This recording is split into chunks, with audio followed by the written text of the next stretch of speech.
नमस्कार. नमस्कार. पी-वाय-क्यूच्या आजच्या भागामध्ये मी तुम्हा सर्वांचं स्वागत करतो. स्क्रीनवरती दिलेला क्वेश्चन हा कार्बन कंपाऊंड्स या चॅप्टरवर विचारण्यात आलेला आहे. तर सर्वप्रथम आपल्याला इथिलीनचं IUPAC नाव सांगायचं आहे.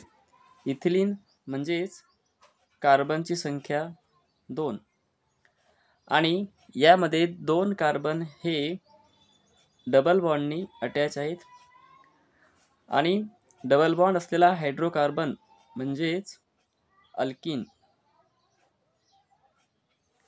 आणि 2 कार्बन असेल तर त्याचं रूट वर्ड आपल्याला माहीत आहे इथ आणि इथला सफिक्स लागेल ENE. तर इथिलीनचं IUPAC नाव होईल इथिन.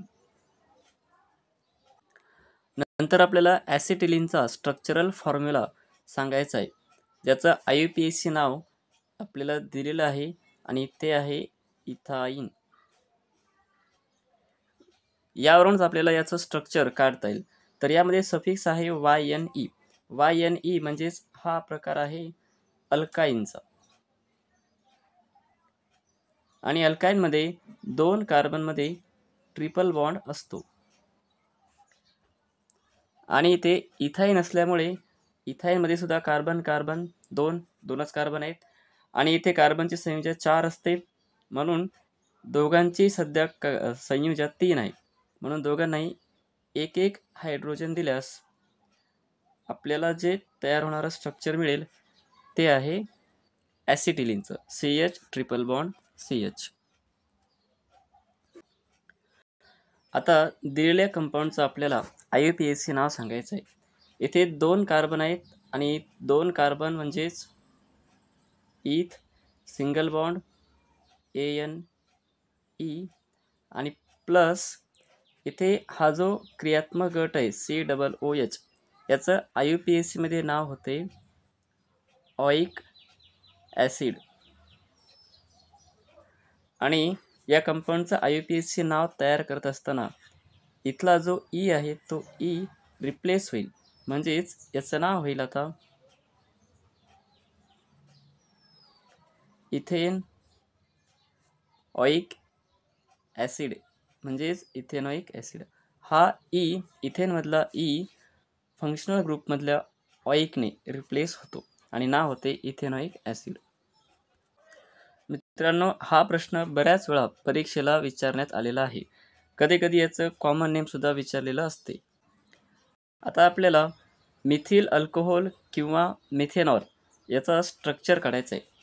तर आपण 1 कार्बन आणि 4 हायड्रोजनचा मिथेन तयार होतो हे यापूर्वीच बघितलेलं आहे आणि जेव्हा यामधला 1 हायड्रोजन रिप्लेस होतो तेव्हा तयार होणारं जे स्ट्रक्चर आहे CH3 याला आपण मिथिल असे म्हणतो आणि अल्कोहोलचा जो क्रियात्मक गट आहे तो आहे OH.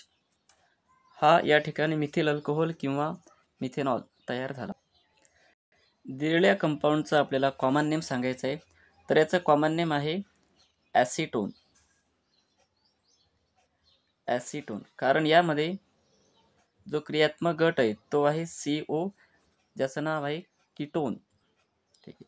आणि इथे कार्बनची संयुजा 4, हायड्रोजनची संयुजा 1 आणि ऑक्सिजनची संयुजा ही नेहमी 2 असते, म्हणून ऑक्सिजन 2 बॉन्ड तयार करतो कारण त्याचा अणुअंक 8 आणि इलेक्ट्रॉनिक कॉन्फिग्युरेशन 2,6 आणि हा स्टेबल होण्यासाठी 2 इलेक्ट्रॉन घेतो, म्हणून ऑक्सिजनची संयुजा 2.